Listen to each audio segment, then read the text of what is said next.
نحمده ونصلي على رسوله الكريم أما بعد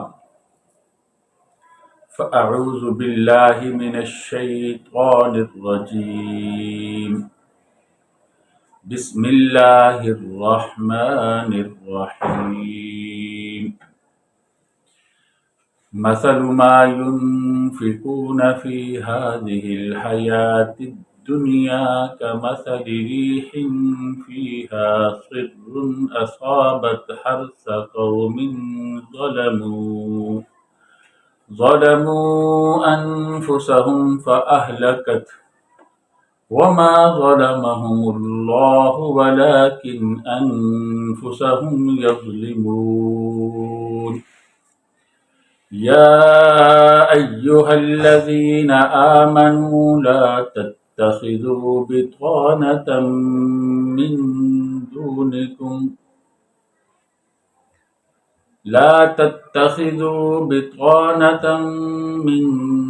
دونكم لا يألونكم خبالا ودوا ما عنتم قد بدت البغضاء من أفواههم وما تخفي صدورهم أكبر قد بينا لكم الآيات إن كنتم تعقلون ها أنتم أولئك تحبونهم ولا يحبونكم وتؤمنون بالكتاب كله وإذا لقوكم قالوا آمنا وإذا خلوا عضوا عليكم الأنامل من الغيظ قل موتوا بغيظكم إن الله عليم بذات الصدور إن تمسسكم حسنة تسؤهم وَإِن تُصِبْكُمْ سَيِّئَةٌ يَفْرَحُوا بِهَا وَإِن تَصْبِرُوا وَتَتَّقُوا لَا يَضُرُّكُمْ كَيْدُهُمْ شَيْئًا إِنَّ اللَّهَ بِمَا يَعْمَلُونَ مُحِيطٌ صدق اللہ العظیم۔ اللہ رب العزت نے کفار کے بارے میں پہلے بیان فرما دیا ہے کہ ان کی مال و دولت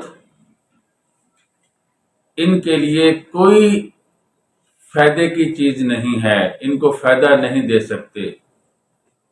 اللہ رب العزت کے عذاب سے، اللہ کی ناراضگی سے یہ چیزیں ان کو نہیں بچا سکتی۔ تو اس آیت مبارکہ کے اندر بھی اللہ رب العزت نے ایک مثال دے کر ان کو سمجھایا کہ جو چیزیں یہ بظاہر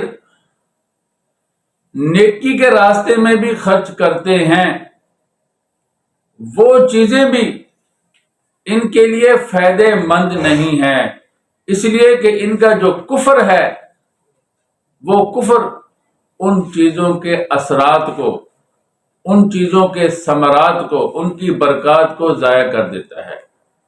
چنانچہ اللہ رب العزت فرماتے ہیں مثل ما ينفقون، مثال ان کی اس چیز کی جو وہ خرچ کرتے ہیں۔ یہ ما ينفقون، ما جو ہے موصولہ بھی ہو سکتا ہے، مصدری بھی ہو سکتا ہے، یعنی اس دنیا کے اندر ان کے خرچ کرنے کی مثال۔ اگر کوئی مسلمان صرف دنیا کے لیے خرچ کرے، اللہ کی رضا کے لیے خرچ نہ کرے، تو اس کو بھی اس کا اجر نہیں ملتا، یہ تو پھر کافر ہیں۔ اور یہ جو چیزیں دنیا کے اندر خرچ کرتے ہیں، ان کی خواہ ان کا مقصد نیکی بھی ہو، تب بھی چونکہ ان کا کفر جو ہے وہ ان چیزوں کے لیے مانع ہے، تو تب بھی ان کو اس کا اجر نہیں ملے گا۔ مثال اللہ رب العزت نے کیا دی؟ فرمایا کمثل ریح، ان کی مثال اس ہوا کی ہے جس میں فیہا سر اصابت حرث قوم ظلموا انفسهم فاہلکت، کہ اس میں سر ہو، سر کہتے ہیں ٹھنڈی ہوا کو، سخت ٹھنڈی ہوا کو۔ بعض روایات میں آتا ہے کہ سر کہتے ہیں انتہائی گرم ہوا کو، جسے ہم لو بھی کہتے ہیں۔ گرمیوں کے اندر بہت تیز گرم ہوا چلتی ہے، کہتے ہیں لو، اس کو لو نہ لگ جائے۔ تو دونوں معنی یہاں ٹھیک ہو سکتے ہیں۔ جس طرح گرم ہوا، بہت گرم ہوا کھیتوں کو جلا کے رکھ دیتی ہے، خراب کر دیتی ہے، اسی طرح انتہائی ٹھنڈی ہوا بھی کھیتیوں کو تباہ و برباد کر دیتی ہے۔ ایک آدمی نے محنت کی اور کھیت اگایا، جب تیار ہو گیا تو انتہائی ہلاکت والی ہوا چلی اور اس کے کھیت کو تباہ و برباد کر دیا، تو اب اس کے پلے کیا چیز رہے گی؟ افسوس رہے گا، حسرت رہے گی۔ اسی طرح کافر اپنے مال و دولت کو خرچ کرتے ہیں کہ ان کو بھلائی ملے گی، یہ مال و دولت کا خرچ کرنا ان کے کام آئے گا۔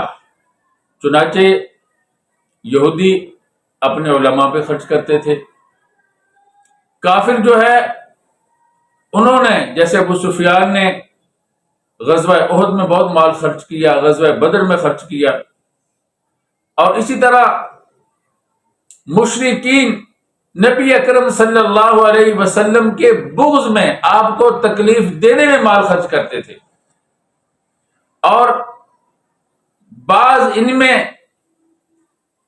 ثواب کی، اچھے صلے کی نیت بھی رکھتے تھے۔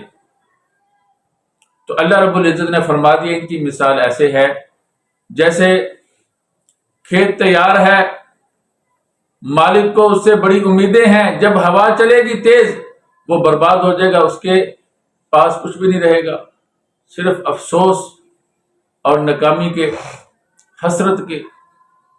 اسی طرح آخرت کے اندر ان کو کچھ نہیں ملے گا، اور دنیا کے اندر بھی اللہ رب العزت ان کی تدبیروں کو ناکام کر دیں گے۔ دنیا میں بھی کوئی فائدہ نہیں ہوگا، آخرت کے اندر بھی انہیں کچھ نہیں ملے گا، تو بلکہ یہ مال ان کے لیے وبال بن جائے گا۔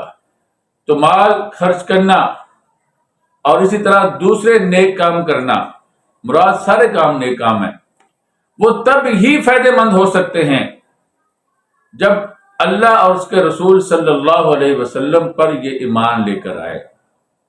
مال کو صرف ذکر کر دیا ہے، مراد تمام نیک کام ہے، کوئی بھی نیک کام ان کے فائدے میں نہیں ہے جب تک یہ ایمان لے کر نہیں آتے، اللہ اور اس کے رسول صلی اللہ علیہ وسلم کی عقیدت، ان کی عظمت ان کے دلوں میں نہیں بیٹھ جاتی، اس وقت تک یہ چیزیں فائدہ مند نہیں ہیں۔ چنانچہ اللہ تعالیٰ فرماتے ہیں مثال اس کی جو وہ خرچ کرتے ہیں اس دنیاوی زندگی میں، مثل ریح کے ہے، ہوا کے ہے، فیہا سر، کہ اس میں سخت ٹھنڈی ہوا ہو، اصابت حرث قوم ظلموا، وہ پہنچ جائے، حرث کہتے ہیں کھیتی کو، قوم ظلموا، ایسی قوم کی کھیتی کو جنہوں نے ظلم کیا، یعنی انہوں نے خود اپنے اوپر ظلم کیا ہے، اللہ اور اس کے رسول صلی اللہ علیہ وسلم پر ایمان نہ لا کر کفر کی وجہ سے ظلم کیا، شرک کیا، انہوں نے نافرمانیاں کی، یہ ان کا ظلم ہے، تو ان کے ظلم کی وجہ سے یہ ہوا، فأہلکت، اور وہ ہوا اس کھیتی کو تباہ و برباد کر دے۔ وما ظلمہم اللہ، اللہ نے ظلم نہیں کیا، انہوں نے خود ظلم کیا، ولیکن انفسہم یظلمون، لیکن یہ اپنے پر ظلم کرتے ہیں۔ مطلب یہ ہے کہ جس طرح اس کھیتی والے نے برے کام کیے یا کھیتی کو صحیح وقت پہ نہیں لگایا، ایسے وقت میں لگایا جو وقت ٹھیک نہیں تھا، اس میں ٹھنڈی ہوائیں چلی اور اس کی کھیتی تباہ و برباد ہوگی۔ اسی طرح انہوں نے بھی اللہ کے راستے میں اپنے ذام کے مطابق یہ اللہ کے راستے میں خرچ کرتے ہیں، مگر اس کی جو شرائط تھی اللہ پر ایمان لانا، نبی آخر الزمان صلی اللہ علیہ وسلم پر ایمان لانا، انہوں نے وہ پوری نہیں کی۔ گویا کہ صحیح وقت میں صحیح طریقے سے انہوں نے مال خرچ نہیں کیا، اس لیے انہوں نے خود اپنے پر ظلم کیا ہے۔ ایک آدمی ہے، وہ کشتی میں سوار ہوتا ہے، اگر کشتی ٹھیک نہ ہو، پرانی ہو، ٹوٹی پھوٹی ہو، تو یہی کہا جائے گا کہ اس نے خود اپنے پر ظلم کیا، وہ کیوں ایسی کشتی پہ سوار ہوا۔ یہ چاہتے تو اپنے مالوں کو قیمتی بنا سکتے تھے، اپنی چیزوں کو، اپنے اعمال کو قیمتی بنا سکتے تھے، مگر انہوں نے قیمتی نہیں بنایا، تو انہوں نے خود اپنے اوپر ظلم کیا ہے۔ یا ایھا الذین آمنوا لا تتخذوا بطانۃ من دونکم لا یألونکم خبالا، اے ایمان والو نہ بناؤ تم بتانا کہتے ہیں ایسے دوست کو جو انتہائی قریبی ہو، رازدار ہو۔ یہ بطن سے ہے، بطن کہتے ہیں کسی چیز کی اندرونی والی طرف کو، اور ظاہر اس کے خلاف والی طرف ہوتی ہے۔ تو چونکہ ایسا رازدار، ایسا تعلق والا انسان اس کو اپنے پیٹ کے ساتھ ملا لیتا ہے، اس لیے اس کو بتانا بھی کہتے ہیں، یعنی قریبی دوست نہ بناؤ۔ اے ایمان والو نہ بناؤ تم من دونکم، اپنے سے علاوہ، مؤمنین سے علاوہ۔ بعض نے کہا دون یہ ادنا سے ہے، یعنی جو تم سے درجے میں ہلکے ہیں، یعنی کافر، فاسق، مشرک، یہودی، عیسائی، یہ تم سے درجے میں ہلکے ہیں۔ اس سے معلوم ہوا کہ ایمان کا درجہ سب سے اونچا ہے۔ تو ایمان والو نہ بناؤ تم قریبی دوست من دونکم، اپنے سے علاوہ، لا یألونکم خبالا، یألونا کوتاہی کرنا، لا یألونکم وہ کوئی کوتاہی نہیں چھوڑتے، خبالن فساد مچانے میں۔ خبل کہتے ہیں فساد کو، یعنی وہ تمہارے بارے میں جہاں جہاں وہ فساد مچا سکتے ہیں، تمہیں خراب کر سکتے ہیں، تمہیں تمہاری تباہی اور بربادی میں یہ کوئی کمی کوتاہی نہیں چھوڑتے، پورا زور لگاتے ہیں کہ کسی نہ کسی طریقے سے تمہیں نقصان دیں۔ تو اس لیے تم ان کو اپنا دوست نہ بناؤ۔ ودو ما عنتم، انت کہتے ہیں انتہائی مشقت کو، یہ چاہتے ہیں کہ تم انتہائی مشقت میں پڑ جاؤ، یہ چاہتے ہیں کہ تم نہ آخرت کے لحاظ سے کامیاب ہو، نہ دنیاوی لحاظ سے کامیاب ہو۔ اس قدر شدید اپنے دلوں میں تمہارے خلاف یہ بغض رکھتے ہیں، اس لیے تم ان کو اپنا قریبی دوست نہ بناؤ۔ یہ تمہیں بظاہر باتوں میں تمہیں میٹھے لگتے ہیں، مگر حقیقت میں ایسے نہیں ہیں، تمہارے بارے میں دل میں بغض رکھتے ہیں۔ تم دیکھتے ہو رشتہ داریاں، تم دیکھتے ہو قرابت داریاں، جیسا کہ مسلمانوں کی یہودیوں کے ساتھ تھی مدینہ منورہ میں، اور ان کے ساتھ معاہدے بھی تھے، اور میں نے یہ بھی بتلایا تھا کہ مسلمانوں کے بچوں کو یہودی عورتیں دودھ بھی پلاتی تھی۔ بہت سے معاملات تھے قریب قریب رہنے کی وجہ سے۔ تو اللہ رب العزت فرماتے تم ان کا لحاظ رکھتے ہو، تم اپنے قرابت داریوں کا لحاظ رکھتے ہو، مگر یہ لوگ ایسے نہیں ہیں، یہ تمہارے بارے میں دلوں میں بغض رکھتے ہیں، اس لیے ان کو اپنا قریبی دوست نہ بناؤ۔ اور یہ چاہتے ہیں کہ تم مشقت میں پڑ جاؤ۔ قد بدت البغضاء من افواہہم، افواہ فوہن کی جمع ہے، اور فوہن میں جو ہا ہے تخفیفاً اس کو حذف کر دیا، اور واو کی جگہ پہ میم کو لے آئے، اس لیے کہ واو اور میم دونوں حروف شفوی ہیں، تو مخرج چونکہ ان کا قریب قریب ہے، گویا کہ ایک ہی ہے، تھوڑا سا فرق ہے، تو لہذا اس کی وجہ سے واو کی جگہ پہ میم لیا ہے، تو یہ فم ہو گیا۔ فم کہتے ہیں منہ کو، تو افواہ سے مراد کیا ہے؟ منہ۔ اور اللہ رب العزت فرماتے بغضاء کے معنی غصہ، بغض۔ قد بدت البغضاء من افواہہم، تحقیق غصہ ان کے منہوں سے ظاہر ہو چکا ہے۔ جب کسی انسان کے دل میں غصہ ہو، انتہائی غصہ ہو، وہ کسی نہ کسی وقت نکل پڑتا ہے۔ تو یہ آپ لوگوں کے خلاف سازشیں کرتے ہیں، باتیں کرتے ہیں، تو ان کی منہوں سے غصہ ظاہر ہو چکا ہے۔ لوگوں کو روکتے ہیں نبی اکرم صلی اللہ علیہ وسلم پر ایمان لانے سے، لوگوں کو روکتے ہیں مسلمانوں کے گروہ میں شامل ہونے سے، لوگوں کو تمہارے دین سے بدزن کرتے ہیں۔ قد بدت البغضاء من افواہہم، غصہ ان کے منہوں سے ظاہر ہو چکا ہے۔ وما تخفی صدورہم اکبر، صدور صدر کی جمع، سینے کو کہتے ہیں، جو مخفی ہے، تخفی مخفی ہے جو ان کے سینے میں، اکبر وہ اس سے کہیں گنا بڑا ہے جو منہوں سے ظاہر ہوا ہے۔ اب کہتے ہیں اللہ رب العزت نے ان کے ساتھ دوستانہ تعلق قائم کرنے سے منع کر دیا ہے، حالانکہ نبی اکرم صلی اللہ علیہ وسلم کا حضرت عباس رضی اللہ تعالیٰ عنہ کے ساتھ بھی تعلق تھا، معاملہ تھا ان کے اسلام لانے سے پہلے، اور ابو طالب کے ساتھ بھی آپ صلی اللہ علیہ وسلم کے تعلقات تھے۔ تو اس کا پھر کیا جواب ہے؟ اس کا جواب یہ ہے، اللہ رب العزت نے سورۃ الممتحنہ میں فرمایا لا ینہاکم اللہ عن الذین لم یقاتلوکم فی الدین ولم یخرجوکم من دیارکم ان تبروہم۔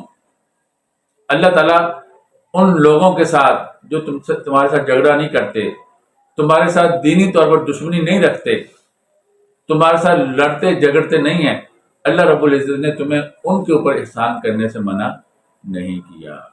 تو یہاں پر بھی اللہ رب العزت نے جو ممانعت فرمائی ہے، اس کی جو وجوہات ذکر کی ہیں، اس سے بھی معلوم ہوتا ہے کہ جو مسلمانوں کو پریشان کرنا چاہتے ہیں، مسلمانوں سے لڑتے ہیں جھگڑتے ہیں، اللہ رب العزت نے انہی سے منع فرمایا ہے۔ تو دوسرے لفظوں میں مسلمان کے ان کے ساتھ جو رشتہ داریاں ہیں اور تعلق ہیں، وہ تعلق ان کو تب تک نبھایا جا سکتا ہے جب تک وہ مسلمانوں کے ساتھ لڑتے جھگڑتے نہیں ہیں، مسلمانوں کے ساتھ لڑائیوں میں شریک نہیں ہوتے ان کے خلاف، تو اس وقت تک یہ جائز ہے۔ اگر وہ یہ کام کرنا شروع کر دیں، مسلمانوں کی مخالفت میں کھڑے ہو جائیں، لڑائیاں کریں، پھر ان کے ساتھ تعلقات قائم کرنا جائز نہیں ہے۔ تو اللہ رب العزت فرماتے ہیں ان وجوہات میں جن سے اللہ رب العزت نے، جن کی وجہ سے ان سے دوستی کرنے سے روکا ہے، ان میں ایک وجہ کیا ہے؟ ان کے دلوں میں بہت زیادہ بغض ہے۔ تو جب بہت زیادہ بغض ہے، دنیاوی لحاظ سے بھی نقصان پہنچائیں گے، اخروی لحاظ سے بھی نقصان پہنچائیں گے، تو انسان طبعی طور پر ایسی جگہ سے بھاگتا ہے جہاں پر دونوں اس کی چیزیں خراب ہوتی ہوں، آخرت بھی خراب ہوتی ہے اور دنیا بھی۔ اگر ایک بھی خراب ہوتی ہو پھر بھی رکنا چاہیے، مگر یہاں تو دونوں خراب ہونے کا بہت قوی اندیشہ ہے۔ قد بینا لکم الآیات ان کنتم تعقلون، تحقیق ہم نے تمہارے لیے آیات بیان کر دی اگر تم سمجھ رکھتے ہو، یعنی ہم نے تمہیں بتا دیا ہے کہ یہ تمہاری دوستیاں ان کے ساتھ فائدے مند نہیں ہے، اگر تم سمجھ رکھتے ہو تو تمہیں ضرور اس سے بچنا چاہیے۔ جزا محذوف ہے، وہ پہلے والے کلام سے سمجھ میں آ رہی ہے۔ ہا انتم اولائی تحبونہم ولا یحبونکم وتؤمنون بالکتاب کلی، ہا یہ تنبیہ کے لیے، انتم مبتدا ہے، اولائی یہ خبر ہے، یا اولائی الذین کے معنی میں ہے تحبونہم، یہ جملہ خبر بنے گی، یا اولائی بھی خبر ہے اور وہ بعد والا بھی خبر ہے، خبر بعد خبر، دونوں خبریں ہیں۔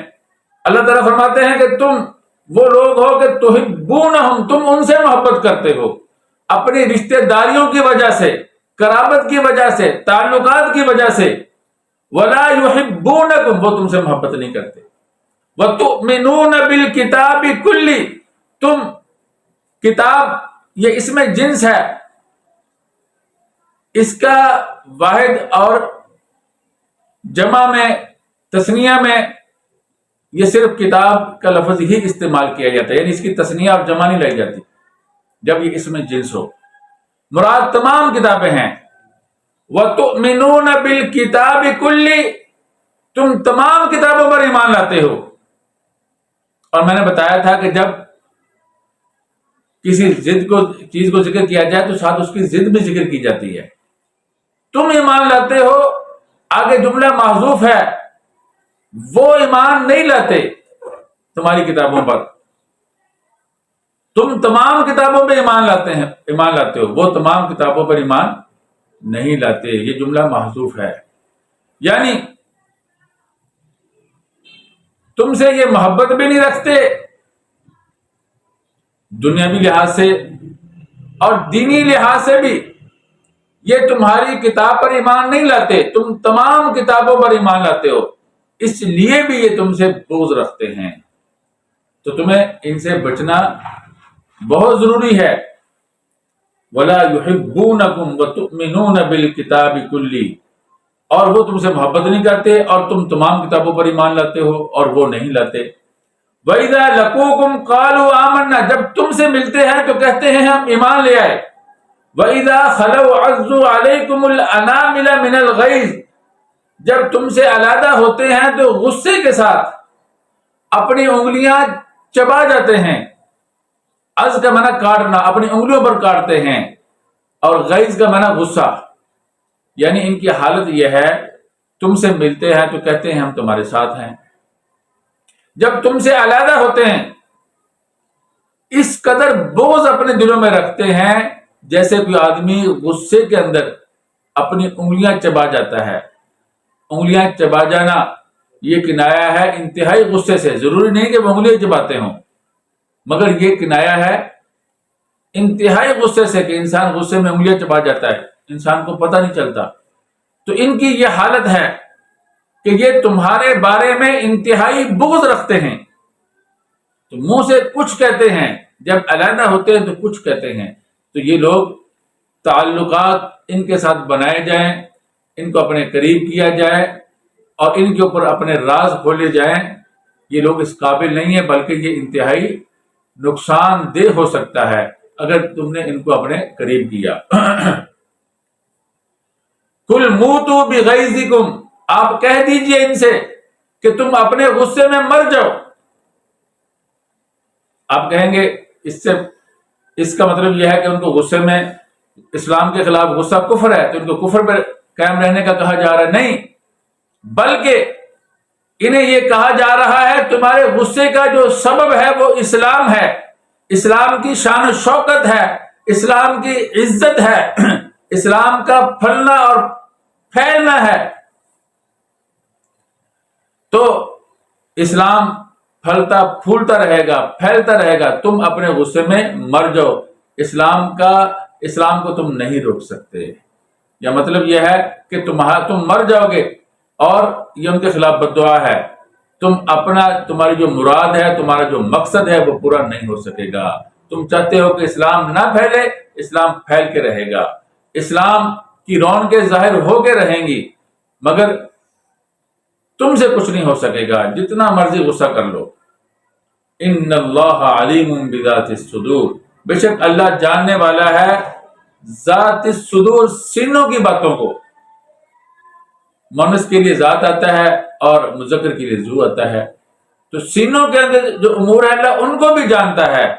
تو اللہ رب العزت نے تمہاری وہ حالتیں جو ظاہری ہیں وہ بھی مسلمانوں کو بتلا دی، اور جو سینوں میں ہے تمہارے وہ بھی مسلمانوں کو بتلا دیا، تو تم مسلمانوں کو نقصان نہیں دے سکتے، اس لیے کہ اللہ تمہاری ہر بات کو جانتا ہے، اور اللہ رب العزت مسلمانوں کا محافظ ہے۔ ان تمسسکم حسنۃ تسؤہم، اللہ تعالیٰ فرماتا ہے ان کی حالت یہ ہے کہ اگر تمسسکم حسنۃ، مس کا معنی ہوتا ہے ہاتھ سے چھونا، کوئی چیز کسی کو پہنچے تو اس کے لیے بھی یہ لفظ استعمال ہوتا ہے. اگر تمہیں پہنچے حسنۃ تسؤہم، ساء یسوء، یہ ضد ہے اچھائی کی کہ انہیں برا لگتا ہے. جب تمہیں کوئی اچھائی پہنچتی ہے تو ان کو بری لگتی ہے. وَإِن تُصِبْكُمْ سَیِّئَۃٌ، اگر پہنچے تمہیں سیئہ برائی، یفرحوا بِہَا، اور یہ خوش ہوتے ہیں اس سے. تمہیں اچھائی پہنچے تو ان کو برا لگتا ہے، دنیاوی لحاظ سے، اسلام کے لحاظ سے، کسی بھی لحاظ سے پہنچے انہیں برا لگتا ہے. اگر تمہیں برائی پہنچے، جہاد میں تم مغلوب ہو گئے، یا دوسرا کوئی دکھ اور تکلیف، کوئی مرض تمہیں پہنچے تو یہ خوش ہوتے ہیں. ان کی حالت تو یہ ہے. یہ تو منافقین والے حالات ہے، سارے کفر والے حالات ہے. تو اس لیے ان کے ساتھ کیسے دوستی لگائی جا سکتی؟ وَإِن تَصْبِرُوا، اگر تم صبر کرو گے، وَتَتَّقُوا، اور ڈرتے رہو گے اللہ سے، یعنی جن چیزوں سے اللہ نے منع کیا ہے ان میں سے یہ بھی ہے کہ ان کے ساتھ دوستی نہ کرو، اور دوسری چیزوں سے رکتے رہو گے. لا یضرکم کیدہم شیئا، اصل میں تھا لا یضرکم، ضرر، تمہیں نقصان نہیں دے سکتے. را کا را میں ادغام کیا اور را کا ضمہ ضاد کو دے دیا، اور پھر دوسری را کو بھی ضمہ اس لیے دے دیا کہ وہ ضاد قریب تھا نا اس کے موافقت کی وجہ سے. لا یضرکم کیدہم شیئا، ان کی تدبیریں، کیسے مراد ہے ان کی عداوت. قید کہتے ہیں کسی کے خلاف اس کو نقصان دینے کے لیے تدبیریں کرنا، یہاں مراد کیا؟ عداوت. تو ان کی عداوت تمہیں کچھ بھی نقصان نہیں دے سکتی. ان کی کوششیں اور ان کا تمہارے خلاف غصہ، بغض، اور اس بغض میں ڈوب کر ان کے مکر و فریب کرنا، ہیلے کرنا، تدبیریں کرنا، یہ تمہیں کچھ بھی نقصان نہیں دے سکتی اگر تم صبر کرو گے اور تقوی اختیار کرو گے. ان اللہ بما یعملون محیط، جو کچھ وہ کرتے ہیں اللہ رب العزت اس کا احاطہ کیے ہوئے ہیں. محیط کا لفظ جو ہے یہ احاطہ کرنا، یہ اجسام کی صفات میں سے ہے، تو اللہ کے لیے مجازن بولا جاتا ہے. یعنی جو کچھ وہ کرتے ہیں اللہ رب العزت کے وہ علم کے اندر ہے. اللہ رب العزت نے ان کی ہر چیز کا احاطہ کر رکھا ہے، یعنی کوئی بھی چیز اللہ کے علم سے باہر نہیں ہے.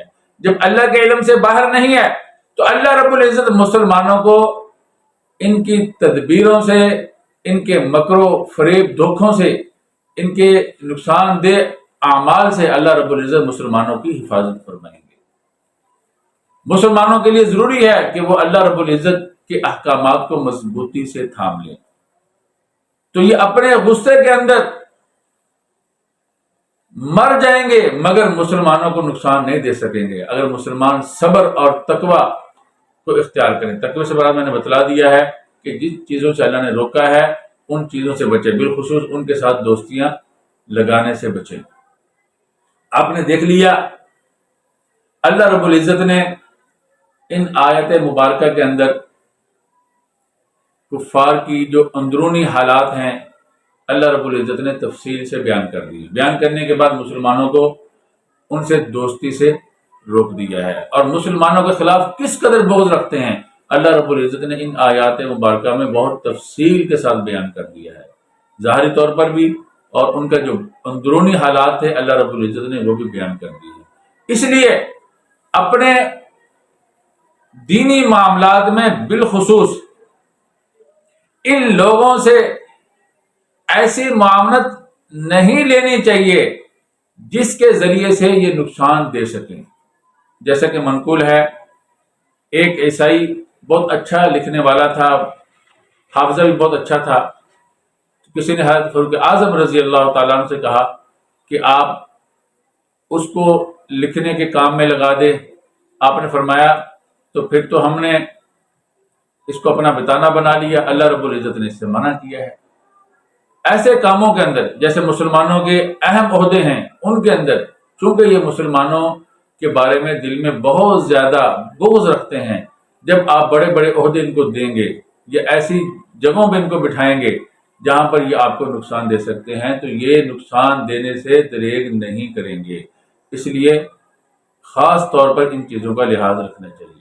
باقی جب تقویٰ اور صبر دو چیزیں مسلمانوں کے ساتھ ہوں گی تو یہ بالکل مسلمان اللہ تعالیٰ کی حفاظت میں آ جاتے ہیں۔ اللہ تعالیٰ نے دنیا کیوں پیدا کی ہے؟ تاکہ اللہ کی عبادت کی جائے، اور جو آدمی اللہ کی نافرمانیوں سے بچے گا تو وہ جو اللہ تعالیٰ کا مقصد ہے اس مقصد کو پورا کر رہا ہے، تو اللہ رب العزت اس کو نہ معاشی طور پر پریشان ہونے دیتے ہیں، نہ دوسرے لحاظ سے دوسری مصیبتوں سے اس کو پریشان ہونے دیتے ہیں، جیسا کہ قرآن کریم میں ہے وَيَرْزُقْهُ مِنْ حَيْثُ لَا يَحْتَسِبُ، اللہ ایسی جگہ سے رزق دیتے ہیں جہاں وہم و گمان بھی نہیں ہوتا۔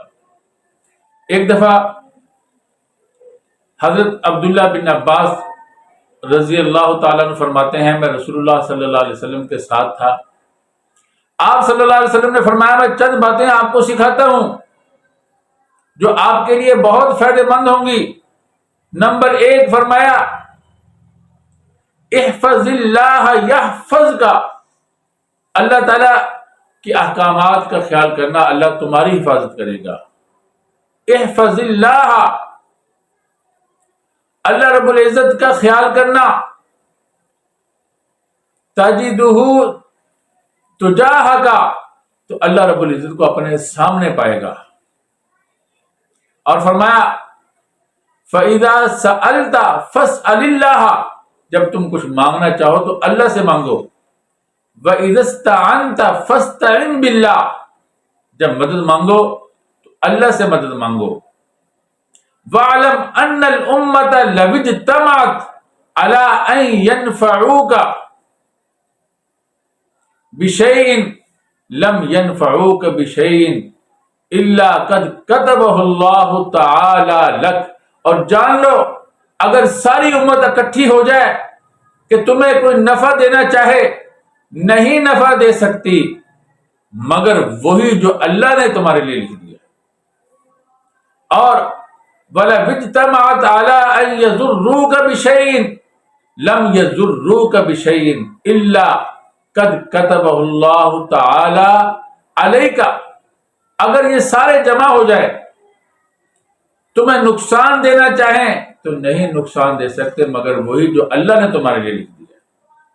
اس لیے اللہ کے اوپر توکل رکھنا چاہیے، اللہ پہ بھروسہ رکھنا چاہیے، اور اللہ رب العزت کے ساتھ اپنا معاملہ، جیسے کہ اللہ تعالیٰ نے یہاں فرمایا کہ جو آدمی یہ والی حالت پیدا کر لے گا صبر اور تقوی والی، تو کفار کی دشمنوں کی تدبیریں اسے نقصان نہیں دے سکے گی۔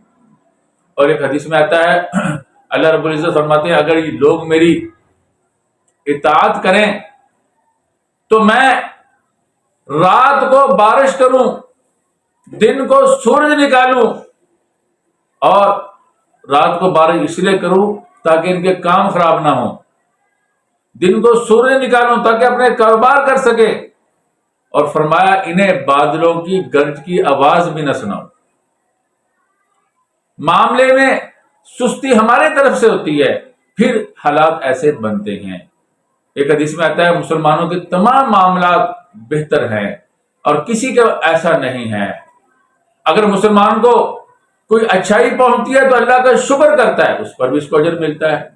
اگر برائی پہنچتی ہے تو صبر کرتا ہے، اس پر بھی اس کو اجر ملتا ہے۔ تو مسلمان کو تو کبھی ناکامی ہوتی نہیں ہے۔ تو مسلمانوں کو چاہیے کہ جو لوگ باطل فرقوں سے تعلق رکھتے ہیں یا کھلم کھلا کفر اختیار کیے ہوئے ہیں ان کو اپنا قریبی دوست نہ بنائیں، اس لیے کہ یہ ان کے خیر خواہ نہیں ہو سکتے۔ یہ چونکہ مذہب علیحدہ علیحدہ ہے، وہ کافر ہیں یہ مسلمان ہیں، وہ باطل فرقے ہیں یہ حق پر ہے، جس کی وجہ سے ان کے دلوں میں عداوت ختم نہیں ہوتی، ہر وقت وہ تدبیریں ہی کرتے رہتے ہیں کسی نہ کسی طریقے سے اہل حق کو نقصان پہنچایا جائے۔ اس لیے اپنے لوگوں میں سے ہی اپنے قریبی دوست بنانے چاہیے اور اچھے عہدوں پر اچھی ذمہ داریوں پہ انہیں ہی کو بٹھانا چاہیے۔ دوسری بات یہ بھی معلوم ہو گئی کفر کے ساتھ، ریا کے ساتھ کیے ہوئے جو اعمال ہیں ان کا کوئی فائدہ نہیں ہوتا. نہ دنیا میں فائدہ ہوتا ہے کہ اللہ رب العزت اس کا اثر ختم کر دیتے ہیں، نہ آخرت کے اندر کوئی فائدہ ہوتا ہے. اللہ رب العزت اس کا کوئی بدلہ نہیں دیتے، کوئی صلہ نہیں دیتے.